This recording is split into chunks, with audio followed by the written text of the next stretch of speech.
Hello అండి అందరికీ. ఏంటి అన్ని సామాన్లు ఇలా ఉన్నాయి అనుకుంటున్నారా? ఏం లేదండి, శివరాత్రి వస్తుంది కదా, అందుకే ఇల్లు మొత్తం దులిపి సదురుతున్నాను. మార్నింగ్ 5కి లేచి పిల్లలకి వంట చేసి వాళ్ళని పంపించి ఇంకా నా పని స్టార్ట్ చేశాను. అన్నీ తీసి అంతా దులిపాను. ఆడవాళ్ళు ఇంట్లో కూర్చొని తిని కూర్చుంది అంటారు, కానీ చూడండి ఆడవాళ్ళకి ఎంత పని ఉంటుందో. మొత్తం ఇల్లు అంతా కంప్లీట్ అయిపోయింది క్లీన్ చేయడం. చూడండి ఫైనల్గా ఇలా అయితే సర్దేశాను.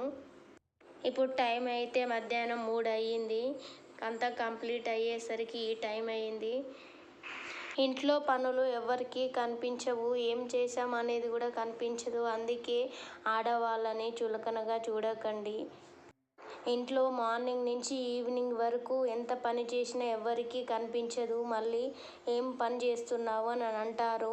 ఇంట్లో కూర్చొని తిని కూర్చోవడమే కదా అంటారు, కానీ చూడండి ఆడవాళ్ళకి ఎన్ని పనులు ఉంటాయో. మార్నింగ్ లేచిన కానుంచి పనులు ఉంటూనే ఉంటాయి. అంతా కంప్లీట్ అయితే అయిపోయింది. అంతా అయిపోయేసరికి టైం 4 అయింది. ఇక మా పిల్లలు వచ్చేస్తారు స్కూల్ నుంచి.